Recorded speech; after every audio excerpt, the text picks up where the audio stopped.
रमज़ान मुबारक to everyone, welcome back to my channel. सबसे एक छोटी सी रिक्वेस्ट है, मुझे मेरे चैनल के नए नाम, लोगो और इंटर के बारे में कमेंट सेक्शन में ज़रूर बताएं कि आपको कैसे लगे। तो आज की वीडियो काफ़ी इंटरेस्टिंग होने वाली है, क्योंकि आज की वीडियो में हम बिटकॉइन के बारे में टॉप 10 ऐसे फैक्ट देखेंगे जो आपको हैरान कर देंगे। तो चलिए वीडियो शुरू करते हैं।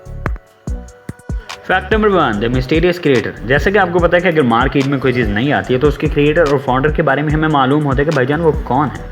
जैसा कि फेसबुक के फाउंडर हैं मार्क जकरबर्ग, माइक्रोसॉफ्ट के फाउंडर हैं बिल गेट्स। तो हमें मालूम है कि यार वो कहाँ पे बैठे हैं और क्या कर रहे हैं। लेकिन बिटकॉइन एक ऐसी मिस्टीरियस चीज़ है जिसके क्रिएटर और फाउंडर के बारे में लोगों को कख नहीं पता। 2009 में सतोशी नाकामोटो नाम की एक शख्स ने बिटकॉइन को लॉन्च किया और 2010 में उसने इंटरनेट ही छोड़ दिया। लोगों के साथ जो उसका कम्युनिकेशन था वो ईमेल्स और मुख्तलिफ फोरम्स पे था। इसके बाद लोगों को नहीं मालूम कि वो जिंदा है या मर चुका है। लेकिन उसके बिटकॉइन वैलेट में 9,80,000 बिटकॉइन मौजूद थे और एक बिटकॉइन की पाकिस्तानी रुपयों में प्राइस आपकी स्क्रीन पे नजर आ रही है। तो आप अंदाजा लगा सकते हैं कि वो शख्स दुनिया के अमीर तरीन शख्सियात में एक था। फैक्ट नंबर 2, दी सतोशी। जैसा कि आपको पता है कि हर करेंसी का एक स्मॉलेस्ट यूनिट होता है। जिस तरह डॉलर का है सेंट और पाकिस्तानी रुपए का पैसा, इसी तरह बिटकॉइन का स्मॉलेस्ट यूनिट है सतोशी। ये उसके क्रिएटर के नाम पे रखा गया और इसकी डॉलर्स में प्राइस है 0.006। मतलब आपको 1653 सतोशी चाहिए होंगे अगर आप $1 को अर्न करना चाहते हैं। Fact number 3, the Liberland's official currency is bitcoin. 2015 में क्रोएशिया और सर्बिया के दरमियान सरहद को ख़त्म करने के बाद एक रियासत वजूद में है जिसका नाम है लिबरलैंड, और इसके जो बानी हैं विट जेडली का, उनका कहना है कि क्रिप्टो करेंसी काफ़ी फिनेंशियल फिजिकल एसेट को अच्छी तरह से कंट्रोल कर सकती है और इसका जो मेथड होता है ट्रांजैक्शन का काफ़ी अच्छा होता है। तो हमने इसकी जो ऑफिशियल करेंसी है इस अपनी कंट्री की, तो हमने बिटकॉइन रखनी है और उन्होंने ये कर दिखाया। Fact number 4, the power consumption of Ireland mining farms. Ireland mining में इतना ज़्यादा आगे है कि आप देख सकते हैं कि उस पूरे कंट्री की जो पावर कंजप्शन है वो है 5000 किलोवाट आवर्स, और ये यूरोप का सेकंड मोस्ट पॉपुलेटेड कंट्री है। इसके बाद उसका जो एरिया है वो है 84,421 स्क्वायर किलोमीटर और इसकी जो कंजप्शन है वो है 5000 किलोवाट आवर्स ऑफ इलेक्ट्रिसिटी। लेकिन उनके जो बिटकॉइंस माइनिंग फार्म्स होते हैं जहाँ पे इतने ज़्यादा हाई एंड कंप्यूटर्स और प्रोसेसर काम कर रहे होते हैं, उनकी जो पावर कंजप्शन है वो है 60 टेरावाट आवर्स। तो आप देख सकते हैं कि उनकी जो कंट्री की पावर कंजप्शन है वो उनके माइनिंग फार्म से कितनी ज़्यादा कम है। आप ये अंदाज़ा लगा लें कि वो किस हद तक माइनिंग कर रहे हैं। Fact number 5, limited number of bitcoin. क्या आपको पता है कि मार्केट में जो एग्जिस्ट करने वाले बिटकॉइन हैं उनका नंबर फिक्स होता है 21 मिलियन, और ना ही हम इससे ज़्यादा एक्सीड कर पाएंगे, और इसको एक्सीड करने के बाद हम ना तो इसमें ट्रांजेक्शन कर पाएंगे और ना ही हम माइनिंग कर पाएंगे। ये एक बैड न्यूज़। अच्छा, हमको सिखा दिया। दरअसल मसला ये है कि ब्लॉकचेन में जब हम एक ब्लॉक ऐड करते हैं तो वहाँ पे उसका लोड ज़्यादा हो जाता है, और इस तरह अगर हमने एक लिमिट से ज़्यादा वहाँ पे ब्लॉक ऐड कर दिए तो उसके डिस्ट्रॉय होने का खतरा है। मतलब जो इन्वेस्टमेंट हुई पड़ी है वो सारी खत्म। Bye bye, tata, goodbye, गया। तो इसलिए उन्होंने एक लिमिट को फिक्स किया हुआ है। अभी तक हमारे पास जो सर्कुलेट करने वाले बिटकॉइन है उनकी तादाद है 18.67 मिलियन, और ये 2140 तक हम एक्सीड कर जाएंगे 21 मिलियन को। उसके बाद ना तो हम इसमें ट्रांजैक्शन कर पाएंगे और ना ही माइनिंग कर पाएंगे। माइनिंग से याद है कि इसका रूल क्या होता है।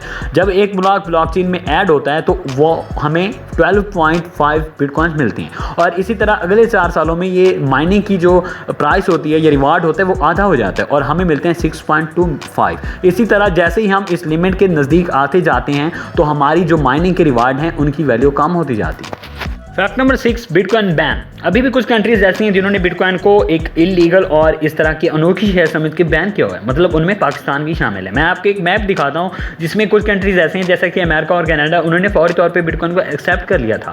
और इस रेड लिस्ट में अगर देखें यहाँ पे तो पाकिस्तान शामिल है, अगर ग्रीन लिस्ट में देखें तो इंडिया शामिल है। मतलब इंडिया वो कंट्री है जहाँ पे आप बिटकॉइन यूज़ कर सकते हैं। यहाँ पे जितने भी ग्रीन कंट्रीज हैं वहाँ पे बिटकॉइन लीगल है। इसके बाद जो पिंक है वहाँ पे कुछ रिस्ट्रिक्शन ज़्यादा है, लेकिन आप बिटकॉइन को यूज़ कर सकते हैं। और पिंक में ओके की रिपोर्ट है, आप यूज़ कर सकते हैं, लेकिन कुछ और लॉज की वजह पे वहाँ पे कुछ रिस्ट्रिक्शंस हैं। लेकिन यहाँ पे जो रेड लिस्ट कंट्री हैं और उनमें जो है वो बांग्लादेश भी शामिल है, यहाँ पे आप बिटकॉइन को यूज़ नहीं कर सकते। अगर आप यूज़ करते हैं तो आपको अरेस्ट भी किया जा सकता है, और यहाँ पे इलीगल है। मतलब इसको बैन और इलीगल के दरमियान थोड़ी सी कन्फ्यूजन होती है, और यहाँ पे वार्निंग जारी करके लोगों को डराया जाता है। मतलब आप क्रिप्टो करेंसी और वर्चुअल करेंसी को यूज़ नहीं कर सकते।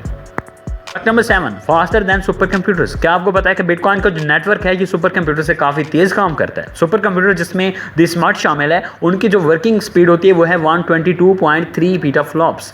ये पीटाफ्लॉप्स ये यूनिट होता है क्वाड्रिलियन फ्लोटिंग पॉइंट ऑपरेशंस पर सेकंड, मतलब उसकी स्पीड का एक यूनिट होता है और ये होती है उनकी स्पीड 122.3 पीटाफ्लॉप्स। लेकिन बिटकॉइन की स्पीड कितनी होती है ज़रा गैस करें। यहाँ पे उसकी स्पीड होती है 80,70,04,290 पीटाफ्लॉप, मतलब सुपर कंप्यूटर की प्रोसेसिंग स्पीड से काफ़ी ज़्यादा। लेकिन यहाँ पे एक ट्विस्ट है और वो ट्विस्ट ये है कि यहाँ पे जो माइनिंग में यूज़ हो रहे होते हैं वहाँ पे सिर्फ उन्होंने ब्लॉकचेन में ब्लॉक ऐड करना होता है, लेकिन जो सुपर कंप्यूटर होते हैं ये मल्टी फंक्शनल होते हैं, मतलब काफ़ी सारे वो फंक्शन परफॉर्म कर रहे होते हैं।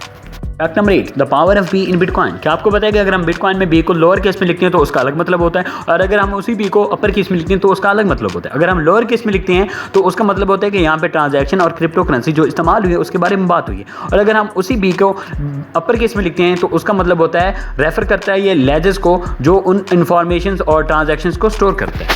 Fact number 9, losing bitcoins. क्या आपको पता है कि एक रिसर्च के मुताबिक 60% बिटकॉइन के एड्रेस जो होते हैं वो घूस होते हैं। मतलब ये कि अगर आपने बिटकॉइन का एड्रेस, प्राइवेट की या यूनिक आइडेंटिफिकेशन एक बार खो दी तो आप उसे रिकवर नहीं कर सकते और अपने वैलेट में मौजूद तमाम बिटकॉइन आप खो सकते हैं। Fact number 10, processing power. ये एक छोटी सी टिप है, अगर बिटकॉइन को आप माइन करना चाहते हैं तो अपनी स्किल से ज़्यादा कंप्यूटर के प्रोसेसर पे काम करें, उस पर ज़्यादा जीपीयू लगाएं। जितना ज़्यादा प्रोसेसर तेज़ होगा उसी हिसाब से ब्लॉकचेन में ब्लॉक ज़्यादा ऐड होंगे और आपको ज़्यादा रिवार्ड मिलेगा। Hopefully you have enjoyed discovering all of these facts about Bitcoin. If you are interested in learning more about Bitcoin, blockchain, cryptocurrency, online earning in Pakistan and more technology updates, तो channel को जरूर subscribe करें, friends family के साथ लाजमी share करें, video को like और कमेंट करें और मुझे मेरे इंट्रो और नेम के बारे में लाजमी बताएं। तो मिलते हैं किसी नेक्स्ट वीडियो में, तब तक के लिए अल्लाह हाफ़िज़।